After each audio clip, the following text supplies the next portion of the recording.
Can a rapier defeat mail armor? Let us test and find out by none other than Skallagrim. How well would a rapier do against mail? This is something that one of my supporters brought up on the Patreon Discord. Thank you for the suggestion, Oakshot. I hope this video will satisfy your curiosity. So let's go ahead and read this. As somebody with a little bit of SCA experience, I might have a little bit of insight into this. Rapiers and or small swords versus chainmail, physical test. So we're talking about chainmail specifically because, I mean, going into this, my question was going to be, what kind of mail are we looking at? We're looking at plate mail, we're looking at chain mail, we're looking at scale mail. What are we looking at specifically? So specifically chain mail, I think it depends on, is it gauge is how you measure the rings? The gauge of the rings. Generally, as far as SCA purposes go, I mean, if you're wearing chainmail, it can satisfy armor requirements, and, you know, SCA, there's a lot of paperwork, a lot of insurance that goes into it.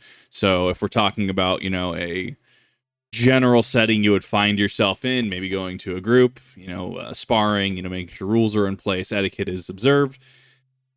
I mean, it's gonna hurt if they jam it into you, but I mean, it shouldn't pierce through the chain. As far as, you know, I am aware in my own experience. That's pretty interesting. So why don't we find out, or, well, at least gather some data. Not all mail is created equal. No. What I have right here is a reproduction of 4-in-1 riveted mail. It's not the most historically accurate you can find, but it's pretty decent, and of course... Okay, so we do measure it in millimeters, and gauge is something to do with the steel specifically. I'm not super educated on that point. But yes, no, that is very true. Not all mail, not all chain mail is created equal. There are different kinds, there are different kinds of steel that are used, different sizes, you know, a lot of factors that go into this, and...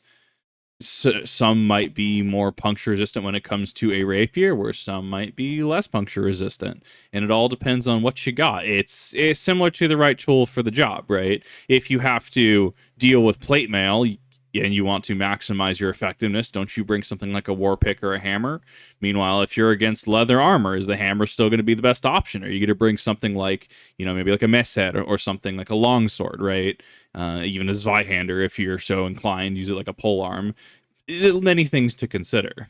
Accuracy also depends on where and when you look, depending on time period and geographical area. There are different types of mail with different weave patterns, different ring diameters and thicknesses, and all of that, which makes a significant difference. But I've definitely seen examples of mail in museums that look quite a bit like this. The stand I'm using... I can't remember what it is. There's something about, I think, the way Japan did chainmail, and I saw some of those once, and I was super fascinated by it. I would love to see about getting, well, in general, I'd love to see about getting a set of armor. We have one dude at SCA. I actually bought my armor from, and he goes around in a full, like, green and black, you know, as you would see like a samurai. He doesn't have necessarily the kabuto ari, right? But he has, you know, the shoulders, and he's got the flared skirt, if you will, the body piece, and it looks amazing. I have immense respect for it. Using here, I think, is a pretty good compromise between rigidity and flexibility. For the target, I kept it simple. There's a backing of cardboard here with a firm closed cell foam and then a softer type of foam on top. So this is more resistant than flesh, but not as much as bone. I wanted something that can be penetrated all the way, so you see when something went through. It's not too bouncy. All right, here's a rapier made by LK Chen. Quite a nice reproduction. I've actually been looking for a rapier. Thank you for this recommendation, but it might not serve my purpose for SCA. However, outside of SCA, whether it's going to be sort of cosplay purposes or as many people with swords do, I mean, they'll go out and they'll just train, practice with it, be meditation to a lot of people like me, right? Just, you know, being able to move, being able to use something like this. Very, very interesting. I'll have to look into this. Finished testing it yet, but you'll see the review eventually. And I'll put the specs to the swords in the description below. It even has the flex too. That's so cool. I always like, because in SCA, I mean, we deal with that too, right? Where if you lunge into somebody, you know, it has that sort of flex, it has that sort of give. That's how I'm able to actually use my longsword in Rapier. Yes, I am the person that shows up to Rapier with the longsword. Technically, I am handicapping myself because it is harder to make a longsword work in Rapier, especially within the SCA format, SCA guidelines on how Rapier is done, is that, you know, strikes don't necessarily count. Thrusts count if you thrust or strike at somebody and then you draw, right? You like bring it back, you pull it back, you draw your cut, so to speak. That does count, but you're fighting something like 2 swords, right? If they can tangle up your 1 sword very easily, despite you having better leverage, you can fight defensive implement and even like buckler dagger, and it can just turn south really quick. But because my longsword does have the required amount of flex to it, I can use it in rapier. So if you're interested in SCA, like, oh, I don't want to use a rapier, you technically can use something as long as it meets the flex requirements. Another thing that's interesting about rapiers is that you'll notice that obviously it has the basket hilt, but it's got the kind of key-ons. There's a period of time, I can't remember when it was, but we started transitioning over from your standard, cross-like depiction of a sword, your 2 key-ons, and then you start to kind of get some, like this upper right here, these upper rings, and then you start getting the full basket. So there's actually, if you are looking for a YouTube rabbit hole, if you're looking for a history rabbit hole, the evolution of the swords that, are popularized with the Crusaders and, the Middle Ages going into the Renaissance, how we get to, I guess what we all know is the Renaissance, because there were multiple Renaissances, how we get to the basket hilt. It is a very fascinating evolution. You can see by the flex that it's definitely stopping it. So here's what we have. I'm not seeing any damage here. Good news, there's no damage to the point either. Facial scars are acceptable, but losing my eyesight is not. Yeah. Okay, let me look at his thrust real quick. Scars are acceptable, but losing my eyesight is not. Okay, so he's actually going full force into this, so he's not BSing this, right? So in something like this, people could go, well, he's skewing the results potentially. No, he's going full into it. If you look at it, what he's doing, he is stepping forward, and he is using that momentum to carry the blade through. How we do it in SCA, or at least how we're supposed to be doing it to help kind of pull our strikes and pull the force of the impact, so to speak, is we will point forward and then we will step forward. So we're kind of like getting most of the way there, and then we step forward to get into there. Obviously, heat of battle, as long as you have calibration and, you're not absolutely trying to just gore right through the person, it's fine generally.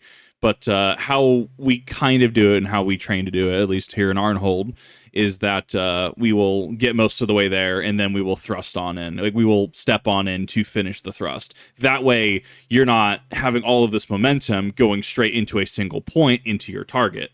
So I just wanted to bring up as far as things that I had experienced, things that I have personally, dealt with in the SCA, and I guess even technically some manuals. I don't think escape me offhand, but there's an evolution there somewhere that this does get us there, and it disperses the force in a way that it's not going to hurt the other person.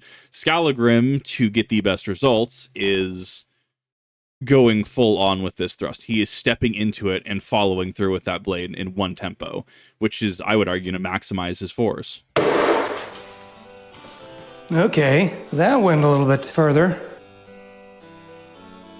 But not a whole lot. The rings are forcefully pushed into the foam. Ow. Yeah. It's a single tempo, too. It's not like he's stepping in and then falling with his blade.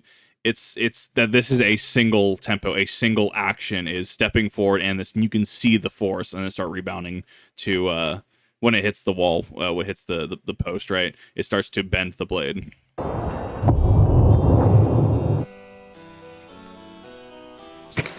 All right, how about a different blade? Depending on how you like to use the terminology, this is either an early rapier or a side sword. Either way, as you can see, the difference is the blade is shorter and a lot wider at the base with a much stronger taper.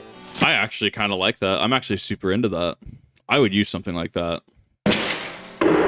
That felt a little more solid. Notice that when he's stabbing in with this one, it's a little more stout of a blade. It doesn't have as much bend to it. That felt a little more solid. All right, so it didn't go terribly far, but further than before. Yeah. I would attribute that to the rigidity of the blade. Yes. This one doesn't flex as much as the other one does. Pretty similar result, I think. Maybe a little bit further, but not much. I think it's there. I think it's try a little one further. more. Oh, there we go. We've got a bit of tip showing. Nice. All right, so that's the first one. That went all the way through. Interestingly, it doesn't seem to have broken anything up. No. Same thing. It goes through just a tad bit, but then the rings will stop it. I mean, if anything, you're looking at this and it's just like whoever's on the receiving end of that is going, ow, my insides, that one actually got me. That kind of hurts. But it's not actually quite going through them the same as it would go through leather or cloth or a jacket, something like that, right? There is some protection, and the rings do. I would argue the tip, yes, goes through, but because the tip widens, like obviously not as stout as down here, right? How it tapers down to a point that once it starts getting into a thicker area right here, that's when the rings are going to catch it. I can clearly see where it stopped. Mm-hmm. All right, there's one more chance. This needle right here, it's a cup hilt rapier with a much narrower blade. Mm-hmm. Can this slip through the rings? That is the question, yes. The downside is it's more flexible than the other two. Yeah. That one's a lot more flex. That almost reminds me of a foil. I mean, it's interesting to see some of the evolutions as far as those go. But we are, noticing this is a lot more flex, but it is also going to be a lot more nimble because it's going to be therefore more lightweight than, say, the last one, even last two. And two, it has a smaller point, so you're hoping to slip in between those rings. Okay, I see what happened. I hit one of the top rings. They're only connected to two others. Mm. So really the overlap is what did it. Yeah. It can absolutely slip through one ring. Mm. It's narrow enough for that. But multiples is where the trouble starts. Which is also why fantasy ring mail wouldn't be all that effective. No. It would offer some protection against cuts, but could be easily defeated by thrusts. Right, and that's when the person shows up and they're, Dark Souls, right? They invade you and they just have some dex weapons, like they bring an S-stock or a rapier, and realistically, those would be getting bonus damage. Because absolutely, if you have something like you're playing Dark Souls, you're playing any of those, right? Elden Ring, and you show up with one of these, and someone else shows up with like a Zweihander or a Claymore, right? And they try to slash against you. Right? You got protection from slashing, and this, these should serve to the rings here. They should serve to disperse that force a little bit. Try to be resistant against a cut. But a thrust is just a completely different beast on these, and will actually just pierce right on through. It's cool looking. Don't get me wrong. It's got an aesthetic to it. But in terms of practicality, usability, efficiency, there is definitely a weakness to thrust weapons. Like that damage type definitely shines through here. So that makes me think there might be a luck factor here. Yes. There we go. That did slip through. Yeah. Okay, that is quite a bit. I'm seriously impressed that this rapier is still straight. Not. Because I could feel it bend with a lot of force. Some of those blades are made to flex. I could feel it being redirected. That's some penetration right there. I can't convey that on camera, but it's interesting how it feels because you hit solid resistance at first, and then it slowly slips through. And no matter what I do, I can't drive it further than this because the blade just has too much flex. Yeah. If it was more rigid, it would work. But of course, if it was the only way to make it more rigid at this width is to make it thicker. If you make it thicker, it's heavier and not as responsive. All right, finally, let's... Well, and so the question at that point is it necessarily fatal? If you are using this in setting, right, is this necessarily going to be something that's going to give you the win, right, give you the W? And depending how much distance it gets in, I would argue, you're hitting some vital organs potentially, and you're causing some damage, some definite lasting damage. You also have to remember in period, we don't have the modern technology that we do today, modern medical advancements. You have to worry about things like, you get a cut and suddenly you're going to lose your arm, right? Infections were just way worse back then. And, yes, the other person might be down for the count, but, you're going to get an infection, get a fever, and you're going to pass on in the next week or two, right? These are things to consider in setting. And I'm sure there's, medicine from the era that helps with certain things, but there is something to be said for cuts and, certain wounds being a lot more fatal back then than they are today. Modern medicine today, we can kind of address a lot of these. Let's try the opposite approach. Here's a Rondell dagger from Todd's workshop. Mm-hmm. And you can see it is remarkably thick. It's basically a cool. triangular cross-section. It's not going... Like, it's cool. It's if I was to show up to SCA, right, or if I was to show up to Ren Fair, if I was to show up to any period style event, oh, absolutely, I would love this. I will say, as somebody that ended up buying I think it was a Smith from Pakistan on eBay, I bought a Jack Krauser 16-inch knife, and I think I feel like it was when it passed through the UK that they dulled it and it got some rust inside of it, and so that's been a long-standing project of just I keep forgetting to actually address it, just tarnish and stuff like that. But I do love, if you play Resident Evil 4, Jack Krauser's knife. I'm a huge fan of that. That is a design. I actually will I'll belt it at my hip whenever I do SCA combat, just because I want to have something at my waist, not because I'm going to use it, mind you, but aesthetically, right? Part of how I like present my persona and stuff, and how I just, want to do things, is I have that backup option, if that makes sense. Even though I don't use it, it's an aesthetic choice. I do like Krauser's knife, though. Krauser's knife really goes hard. That being said, this is less over the top and theatric and more what's the word I'm looking for? Not efficient.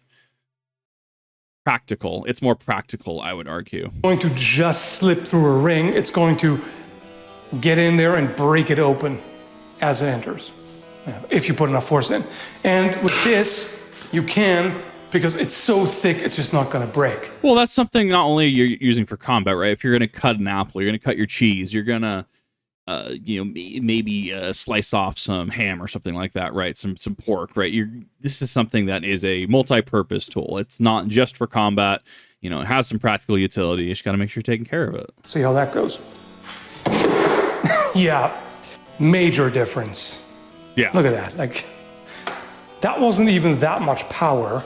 No. You definitely have that force hilarious multiplier. How little effort it takes. Okay, I'm going to do it pretty relaxed now. Still gets in there. Yeah, already went through the mail. That was a casual thrust, like, I don't know. They're really slipping through those rings. 15, That's actually 20% quite power, interesting. and it already went through. So you're grappling with the knight, you got him by the helmet, and you go, take that. And he will be in pain. Well, at that point, you've already broken the first layer of skin, and you're definitely into internal organs at that point. Especially in the time period that you're thinking that this is going to be in. I mean, if you're hitting some intestines, hitting some bowels, hitting the stomach, maybe, it's going to be a very slow and painful experience. Clearly a weapon for a more chivalrous age. That's the one. No. Don't underestimate daggers. Don't underestimate knives. That's why I'm a huge fan. I mean, one, it's over the top, but huge fan of Resident Evil using knives. I've been a fan of the OG RE4 Leon and Krauser fight for ages. The remake just exceeded my expectations, and I absolutely really loved it. I do like that Jack Krauser does sound like Biff Tanner if he smoked 3 packs a day. Oh, no, it's Biff Tanner if he joined the Marines and he smoked 6 packs a day for like 3 years straight. His voice had to grow on me, but it was great. And that's the thing, is that knife fighting is one of those that I personally have an interest in learning.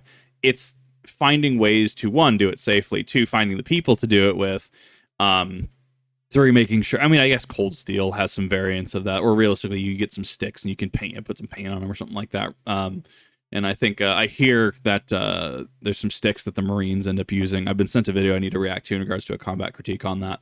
But knife fighting, and by extension, actually, Japanese kama, the sickle, right? Especially if you have the sickle and chain one, that gets dirty really quick.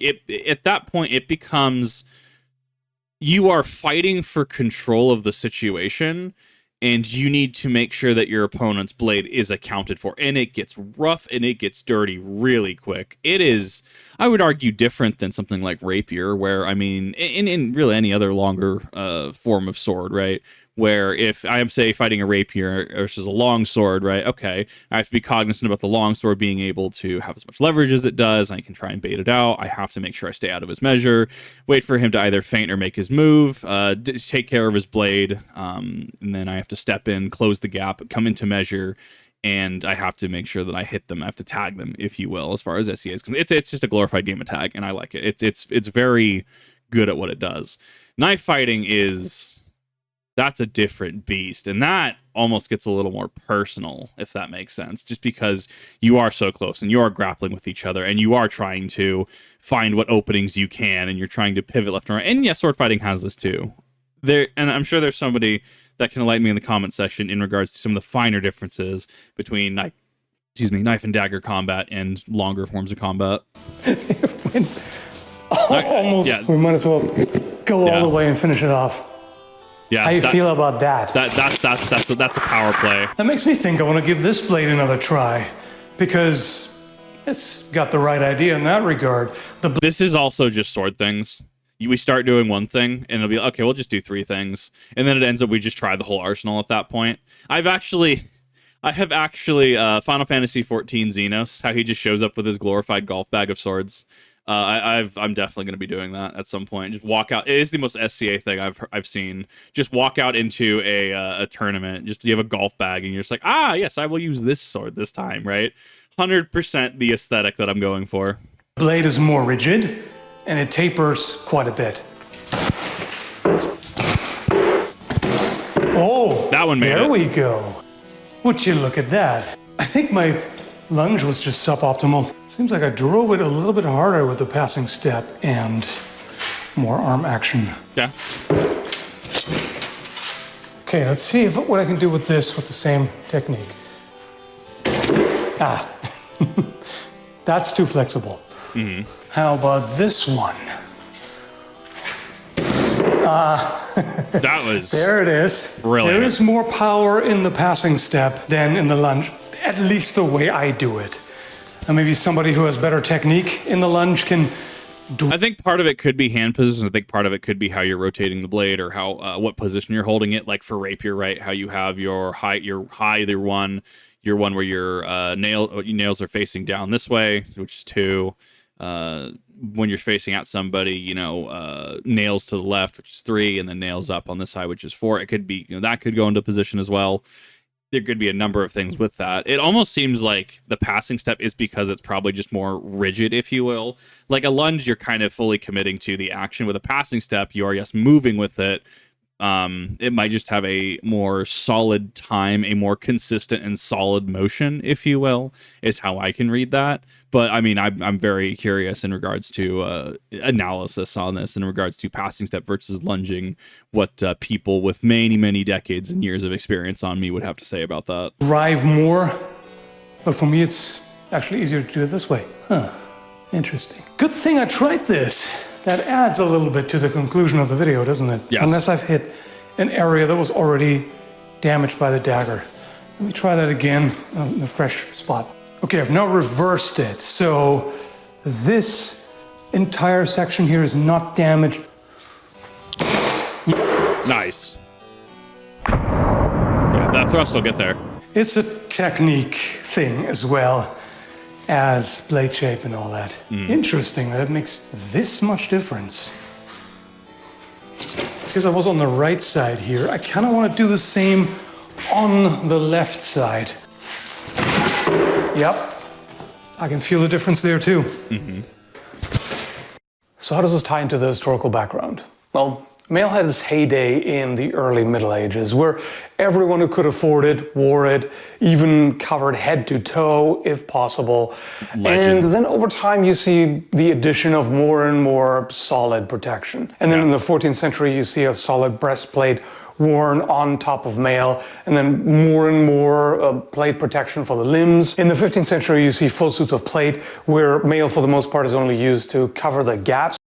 That is the face of an absolute Chad. So you need more flexibility. Somebody might still wear mail who can't afford that much plate. And plate was expensive, and in certain eras was absolutely reserved for the rich or those that were favored, right? Remember that knights were not just warriors. They were, an extension of whatever lord that they served, and they were vassals, right? And they were kind of the magistrate of their local province or whatever. That's why you had a bunch of serfs, I think was the correct word.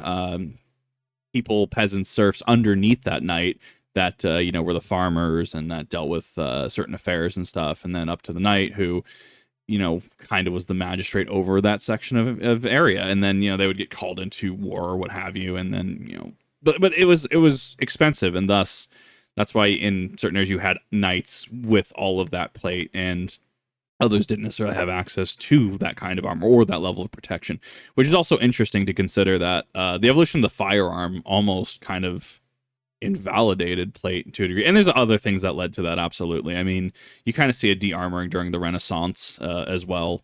But as far, wasn't there World War One? I think there were a couple notable figures that ended up wearing like breastplates or something like that. I thought there was. I know World War Two, there was a dude with his Zweihander. What an absolute legend.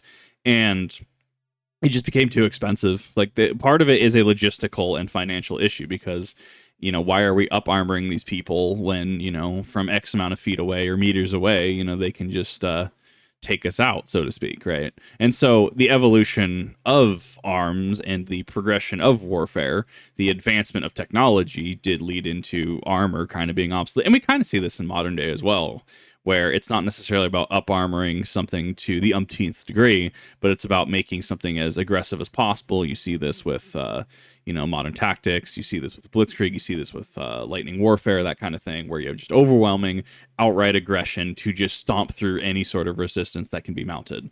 And offense, yes, people say offense is the best defense, and there's definitely a place for defense, absolutely. But you have to be able to counter that level of aggression, and that's how you can start getting into any sort of reliable means of protection. As well as non-metal armor. And in other parts of the world, like India, for example, you still find mail armor as late as the 18th and 19th century. Interesting. But as far as Renaissance era Europe is concerned, mail was no longer the primary form of protection, but it was still used. Yeah. How much does this matter for dueling, though?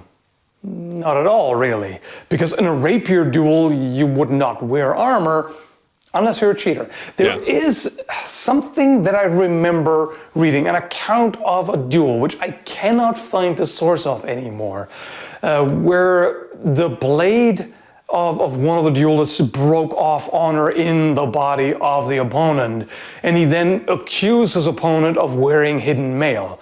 And I just can't find it anymore. If anybody knows what I'm talking about, please post it in the comments. I also asked Matt Easton, who's usually got a whole lot of sources in his head to recall. And it sounded familiar to him, but he couldn't really think of which source it was either. However, he did point out the example of John the Fearless of Burgundy, who feared assassination and wore hidden mail under his clothing.